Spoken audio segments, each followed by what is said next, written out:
Hook. The cowboy came to town looking for an answer he feared more than death. But before he heard it, a stranger pulled him out of a dry well and into a mystery neither of them could explain. A rope snapped with a sharp crack. Dust exploded upward as Wyatt Brooks vanished into the darkness of an abandoned well. Blood warmed his sleeve. Above him, a circle of blazing Arizona sky spun out of focus. Then came another sound, the scrape of boots on stone. A woman he'd never seen before tied a rope around her waist and climbed down without a word. Hours later, he woke in his own house to find her sitting beside the stove, quietly changing his bandages. She should have been gone by then. Instead, she looked at him as if she already knew something he didn't. Would you have trusted a stranger enough to let them change your life? Let us know below. Late summer settled over Painted Canyon like a sheet of heat. Red cliffs shimmered in the distance. Dry grass bent beneath a restless wind that carried dust across the wagon road. Wyatt Brooks stepped out of Dr. Eli Grayson's small clinic just after noon. The screen door creaked shut behind him. A woman waiting on the porch glanced up when she heard his voice through the open window. Only one sentence carried outside. I want to know if I'm truly Barren. Then silence. A moment later, Wyatt emerged, hat low over his eyes, jaw tight. Dr. Grayson called after him, but Wyatt was already walking toward his horse. He never waited for the answer. By mid-afternoon, he reached Cedar Bluff Ranch. The cattle were gathered near the northern pasture. The corrals stood quiet beneath the sun. Everything looked the same, yet something followed him home. The question, the one that had followed him for nearly 10 years. Near sunset, he rode to an old well at the far edge of his property. The well had supplied water before the creek began drying up. Now it sat mostly abandoned. Wyatt dismounted and tested the weathered rope hanging over the stone rim. The fibers looked weak. He leaned forward. The rope snapped. For one terrifying second, there was nothing beneath him. Then came the crash. Stone, dust, pain. His shoulder struck first. A sharp edge tore through his sleeve. Blood ran down his arm. Above him, the circle of sky seemed impossibly far away. He tried to stand. The world tilted. Then darkness swept across his vision. Some distance away, a mule plodded along the road. The woman leading it stopped. Savannah Reed frowned. She had heard something. Not a coyote, not a loose board. Something heavier. She followed the sound across the field until she reached the old well. When she looked down, she saw a man lying motionless among broken stones. Without hesitation, she tied her rope around a nearby post and secured it around her waist. The descent scraped her hands raw. At the bottom, she knelt beside him. His pulse was steady. His skin was not. Too warm, far warmer than it should have been. The cut on his arm wasn't fresh. Part of it had already begun to redden days earlier. "You've been working hurt," she murmured. He didn't answer. The rescue took nearly an hour. By the time they reached the ranch house, the western sky had turned orange. Savannah cleaned the wound with boiled water. She found old bandages in a cabinet. She mixed willow bark into a cup and left it cooling on the table. Night settled over Cedar Bluff Ranch. The house remained silent except for the crackling stove. Hours later, Wyatt opened his eyes. The room was dim. A lantern glowed near the kitchen. For a moment, he didn't recognize where he was. Then he saw her, a woman sitting beside the stove with a sewing needle in her hand, quietly repairing a torn strap from her travel bag. She looked up. Their eyes met. "You're awake," she said. Wyatt pushed himself upright and immediately winced. "You should stay down." "Who are you, Savannah Reed?" She set the needle aside. "You fell into your well." Wyatt glanced toward the fresh bandage around his arm. "You did this?" "Yes." "Why?" Savannah seemed surprised by the question. "You were hurt." The answer came so simply that Wyatt had nothing to say. Outside, the wind rattled the porch boards. Inside, the stranger rose from her chair, checked the bandage, and tightened it gently. She didn't ask for money. She didn't ask for a favor. She didn't even ask to stay. She simply returned to her chair beside the stove. For the first time in a very long while, the old ranch house no longer felt completely empty. Neither of them knew it yet. But the question Wyatt had carried for years was only the beginning. The next morning arrived cool and clear. A pale ribbon of sunlight stretched across the kitchen floor. The coffee pot on the stove let out a soft hiss.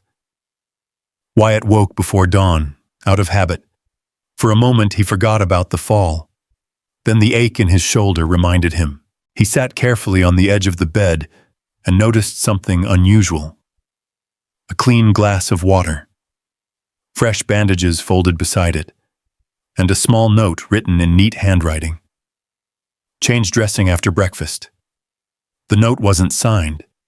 It didn't need to be. When he stepped into the kitchen, Savannah was already awake. She stood near the stove wearing the same travel dress from the day before, sleeves rolled back, carefully stirring a pot of oatmeal. Her mule waited outside near the corral, packed, ready to leave. "You heading out?" Wyatt asked.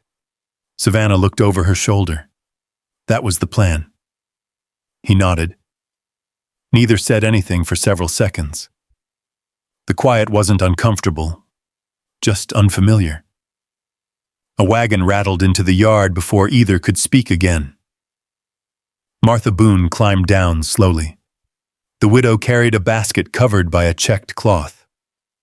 "I heard you nearly killed yourself," she called toward Wyatt.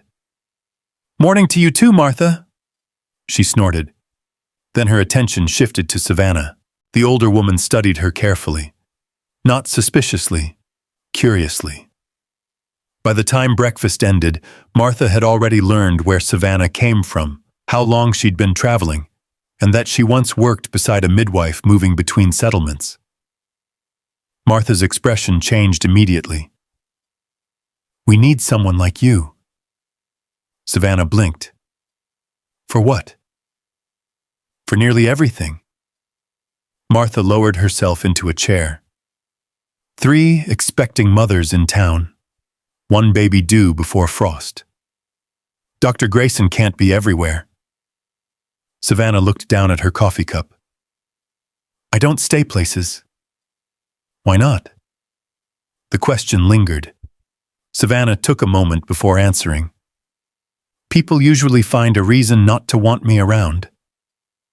Martha's eyes softened. "Well, that sounds like their problem." Wyatt hid a faint smile behind his coffee mug. An hour later, Martha left. The ranch grew quiet again. Savannah carried her travel bag onto the porch. Wyatt followed. The morning wind stirred dust across the yard. The mule shifted impatiently. "You don't have to stay," Wyatt said. Savannah nodded. "I know. But if you need a place for a while—" He paused. The offer felt awkward in his mouth. "The spare room is empty." Savannah glanced toward the house, then toward the distant road. Miles of dry land. No destination. No certainty. "When your shoulder heals," she said, "I'll move on." Fair enough. And just like that, the arrangement began. The days settled into a rhythm. At sunrise, Wyatt rode the fence lines and checked the cattle near the northern pasture. Savannah often spent mornings helping Martha Boone visit homesteads scattered through Painted Canyon. She checked fevers, cleaned wounds, helped frightened young mothers. Sometimes she returned with dust covering her boots and exhaustion behind her eyes. Yet she never complained. One afternoon, she treated a little boy who had sliced his hand on a broken wagon board. Another day, she sat beside an elderly ranch wife struggling through a fever. People started recognizing her face.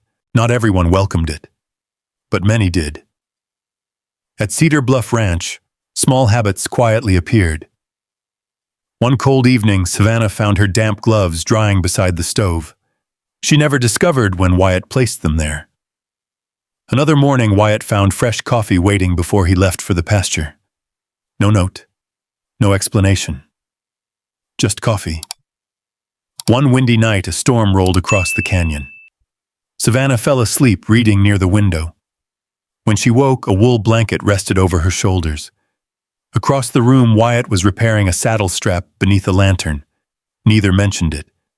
The kindnesses stayed small. That made them harder to ignore. Weeks passed. Then the whispers began. Painted Canyon had always been good at gossip. Outside Miller's general store, men leaned against barrels discussing cattle prices. And people, especially people. Savannah heard one woman mutter as she passed, "That's the bad luck woman." Another shook her head. "Every town's got one." Savannah kept walking. Her face never changed, but her steps slowed slightly. A few days later, Wyatt entered the feed store and caught two ranch hands talking near the grain sacks. "The cowboy who'll never have a family." The words landed harder than they should have, because they weren't new. Wyatt paid for his supplies and left without responding. That evening, the sun disappeared behind the red cliffs. The ranch house glowed softly beneath lantern light. Savannah sat on the porch mending a shirt. Wyatt repaired a bridle beside her.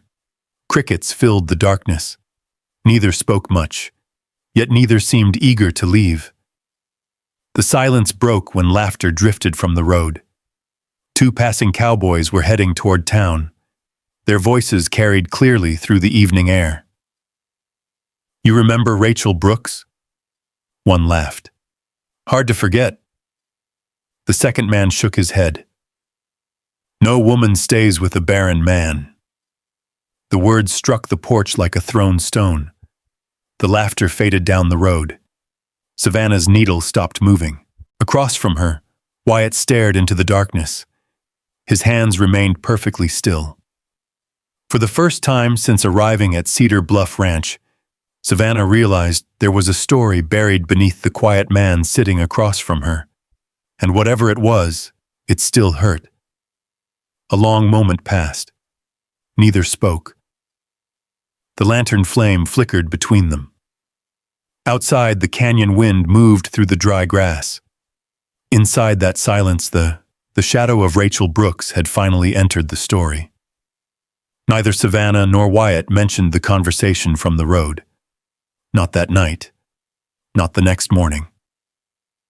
Life at Cedar Bluff Ranch continued as it always had, at least on the surface. September arrived and brought cooler air to Painted Canyon. The cottonwoods near the creek showed the first hints of gold. Cattle prices rose. The general store received its autumn shipment from Prescott, and Harlan Pike came riding through town more often than usual. Everyone knew why. He wanted Cedar Bluff Ranch. The land bordered one of his grazing routes. For years he had made offers. For years Wyatt had refused. One afternoon, Wyatt found Harlan waiting outside the feed store. The older rancher sat comfortably in the shade with one boot resting on the rail fence. "Still holding on to that place?" Harlan asked. Wyatt loaded grain sacks into his wagon. "Still asking?" Harlan smiled. The smile never reached his eyes. Land changes hands eventually. So do conversations. Wyatt climbed into the wagon and drove away. Harlan watched him go. That look lingered longer than it should have. The following Sunday, the town gathered at the small wooden church near the edge of Painted Canyon. Families arrived in wagons. Children chased each other between hitching posts. Women carried pies covered with cloth for the social afterward. Savannah attended with Martha Boone. Wyatt sat 3 pews behind them. The service passed quietly, but trouble rarely announced itself before arriving. Afterward, people gathered beneath the cottonwoods. Coffee was poured from large metal pots. Conversations drifted between weather cattle, and upcoming harvests. Savannah was speaking with Martha when a woman's voice carried across the yard. Not shouting, just loud enough. A woman who can't bring luck, and a man who can't leave a legacy. Laughter followed. Not from everyone, but enough. The words settled heavily in the afternoon air. Savannah froze. Her coffee cup remained suspended halfway to her lips. Across the yard, Wyatt heard it immediately. He turned. The woman speaking stood near a group gathered beside the church steps. For a second, Wyatt took a step forward. His jaw tightened. His hands closed into fists. Then he stopped. Years of embarrassment held him in place. Years of hearing the same whispers, years of pretending they didn't matter. Only a few seconds passed. But Savannah saw them, saw the hesitation, saw him look away. The moment hurt more than the comment itself. The ride home felt longer than usual. The wagon wheels rolled over dry ruts. Dust followed behind them. Neither spoke. That evening, Savannah sat on the porch watching the last sunlight fade behind the red cliffs. Wyatt eventually stepped outside carrying 2 cups of coffee. He handed her one. She accepted it. "Rachel," Savannah said quietly. The name settled between them. Wyatt stared into the darkness beyond the fence. For a long time, he didn't answer. Then he finally spoke. "She left 8 years ago." Savannah waited.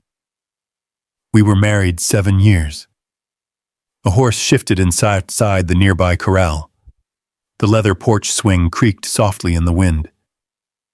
"We wanted children." His voice remained steady. Too steady. "We tried." He paused. Nothing happened. Savannah looked down at the coffee cup, warming her hands. "Did a doctor ever tell you it was your fault?" Wyatt shook his head. "No." "Then why do you believe it?" That question seemed to strike harder than any insult. Wyatt looked away, because there wasn't an answer he could easily give. Rachel believed it. His voice dropped.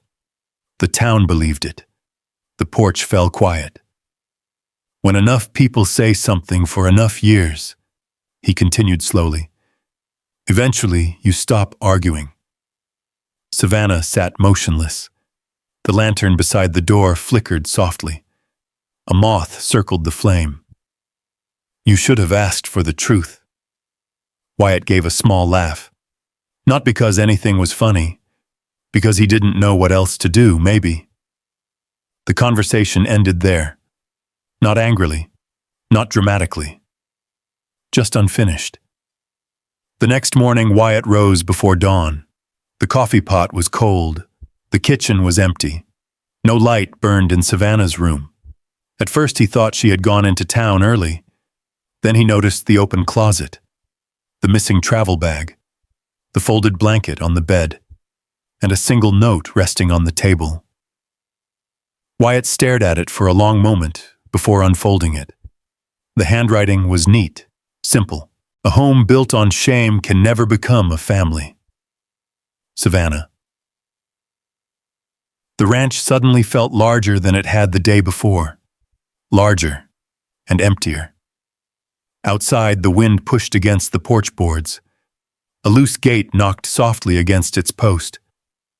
For several minutes, Wyatt remained standing alone in the kitchen, the note still in his hand, the coffee untouched, the sunrise spreading across a house that no longer felt warm. And for the first time since Savannah Reed had arrived at Cedar Bluff Ranch, Wyatt Brooks found himself afraid of something worse than the rumors. He was afraid she might never come back. Autumn settled fully over Painted Canyon. The mornings arrived colder. Frost appeared in thin silver lines along fence posts before sunrise. The cottonwoods near the creek had turned gold. Yet Cedar Bluff Ranch felt colorless. Wyatt still rose before dawn, still checked the cattle, still repaired fences, still carried feed to the horses. Nothing in his routine changed. Everything else had. The coffee pot stayed empty until he filled it himself. No lamp glowed in the front room after supper. No quiet voice drifted through the house. Some evenings, he caught himself looking toward the porch when the gate creaked. Each time, it was only the wind. 3 miles away, Savannah had rented a small room behind Dr. Eli Grayson's clinic. The room contained little more than a narrow bed, a wash basin, and a wooden chair near the window. It suited her. At least that was what she told herself. During the day, she helped the doctor. She organized medicines, changed dressings, read instructions written in faded ink on old supply invoices. The work kept her hands busy. It did not quiet her thoughts. One chilly afternoon, Dr. Grayson arrived carrying a wooden box coated in dust. "I haven't opened this thing in years," he said. He set it on a table. Old records, receipts, patient notes, forgotten paperwork. Savannah spent hours sorting through them. Outside, a cold wind rattled the clinic windows. Inside, the smell of paper, lamp oil, and dried herbs filled the room. One stack after another passed through her hands. Then she stopped. A familiar name stared back at her. Rachel Brooks. Savannah frowned. The document was dated almost 9 years earlier. She opened it. Then another. And another. The room seemed to grow very still. A second file rested beneath the first. Then a third, each carrying the same name. Rachel Brooks.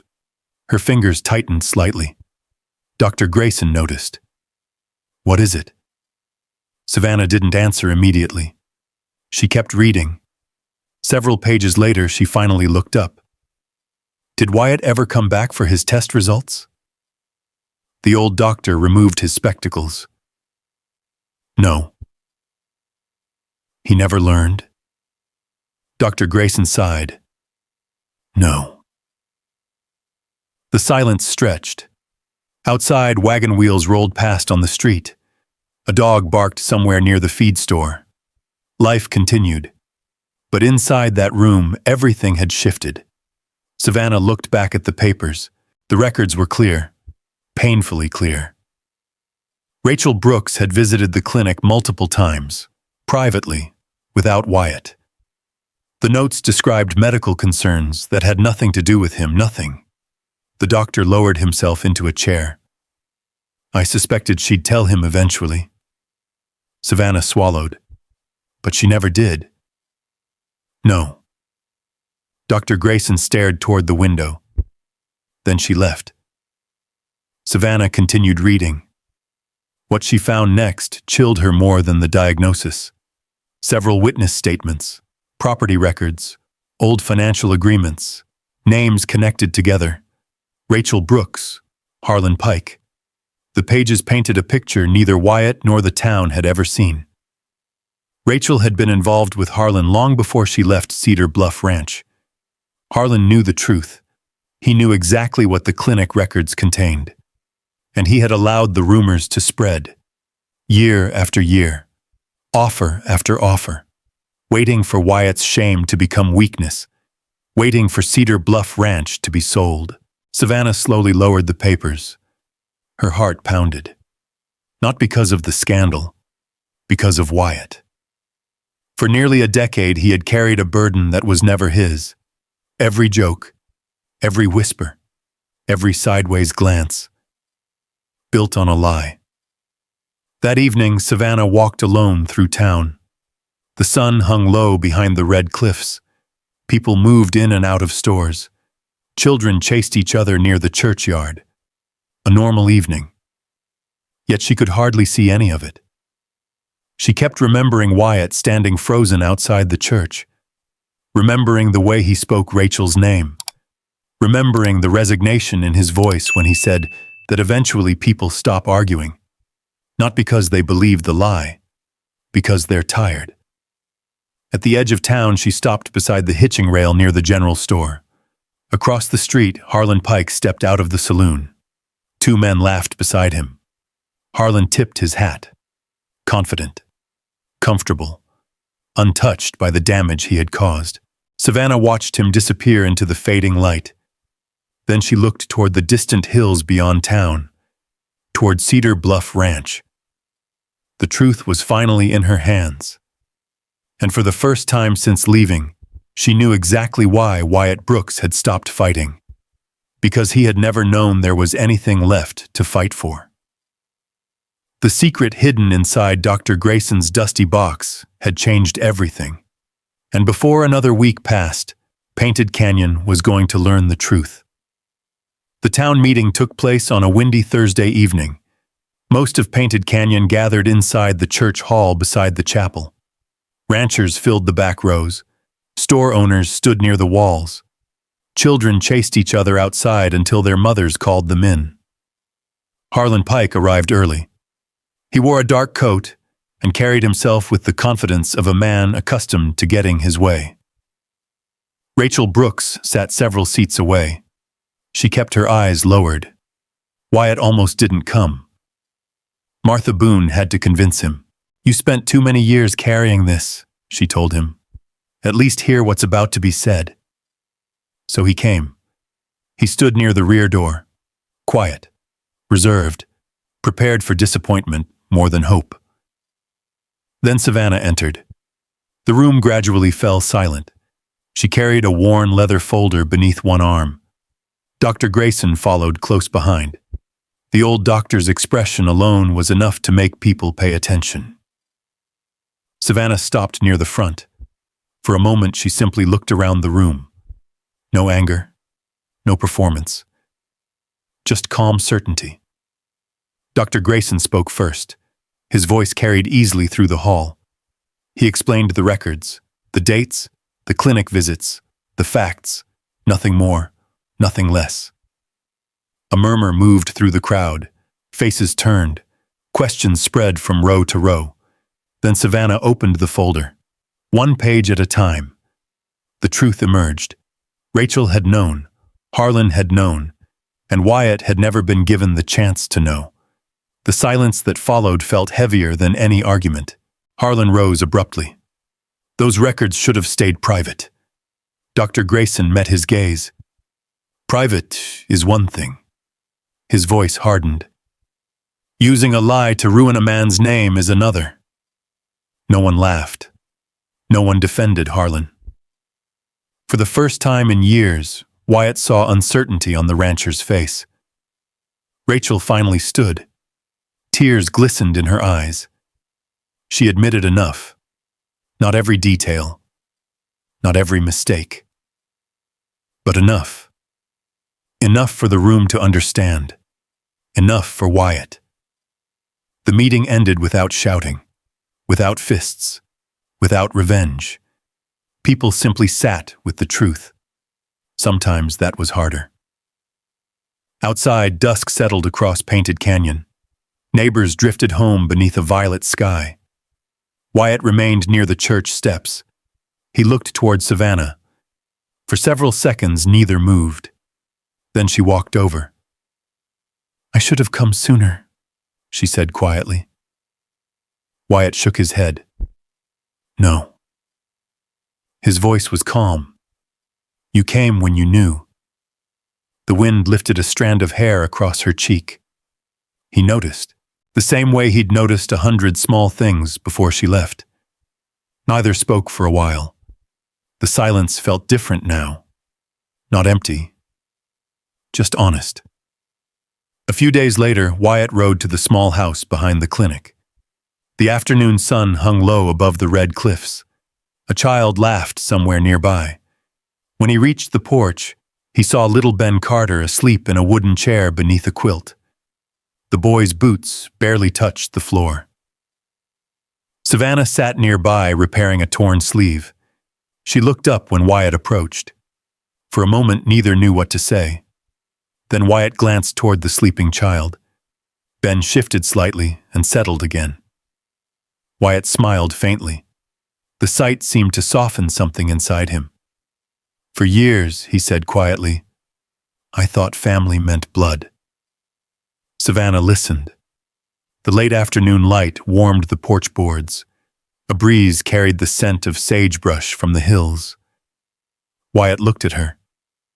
Maybe family means who stays. The words lingered between them. Simple, honest, hard-earned. Savannah didn't answer right away. Instead, she reached across the space between them and rested her hand on his scarred one. Nothing more. Nothing less. The gesture said enough. Spring arrived slowly. Wildflowers appeared along the creek beds. Fresh calves filled the pastures at Cedar Bluff Ranch. And on a bright April morning, neighbors gathered beneath a cottonwood tree near the ranch house. Martha Boone cried before the ceremony even began. Dr. Grayson pretended not to. Deputy Owen Clark stood proudly among the guests. Several mothers Savannah had helped over the winter arrived with children holding bouquets of desert flowers. The wedding was simple, exactly the way they wanted it. No grand speeches, no extravagance. Just promises. Real ones. The kind built for ordinary days. Years later, people still spoke about what happened at Cedar Bluff Ranch. Not because of scandal, not because of rumors, because of what came afterward. Wyatt expanded the ranch. Savannah opened a small care room beside the property, where women and children from miles around could find help. Little Ben spent so much time there that most folks assumed he belonged. Maybe he did. One summer evening, long after the rumors had faded, Wyatt stood beside the fence watching the sun sink behind Painted Canyon. The ranch stretched across the valley before him. Warm light touched the barns, the corrals, the fields. Savannah stepped onto the porch carrying a lantern. Ben ran across the yard chasing a wooden hoop. His laughter drifted through the evening air. Wyatt looked toward the house, toward the people waiting there, toward the life he never thought he could have. And for the first time since asking that painful question in Dr. Grayson's office, he understood something. Hope had never arrived in the answer. Hope had arrived in the form of a woman who stopped beside an old dry well and chose to stay long enough to change everything. The sun disappeared behind the cliffs. The lantern glowed brighter. And at Cedar Bluff Ranch, the people who had once been left behind finally had a place to belong. As the last light slipped behind the red cliffs of Painted Canyon, it became clear that Wyatt's story was never really about a question asked in a doctor's office. It was about what happens when a person carries a wound for so long that it starts to feel like part of who they are. Imagine standing where Wyatt once stood. Imagine spending years believing something was broken inside you. Imagine letting other people's opinions become louder than your own voice. Then imagine meeting one person who sees past all of it. Not because they can fix your life, but because they remind you that your worth was never tied to the thing you feared losing. Maybe that's why this story stays with us. Sometimes healing doesn't arrive with a miracle. Sometimes it arrives quietly. In a shared cup of coffee, a hand that stays, a porch light left on. A person who chooses to remain when walking away would be easier. And maybe family isn't always the one we're born into. Maybe it's the people who sit beside us through the hard seasons and still find reasons to stay when the dust settles. If this story reminded you of someone who stood by you when life felt heavy, tell us about them in the comments. We'd love to hear their story too. And if you enjoy stories about second chances, enduring love, and the kind of hope that grows slowly but lasts, we invite you to join us again. There are many more heartfelt journeys waiting just down the trail, and we'd be honored to share them with you.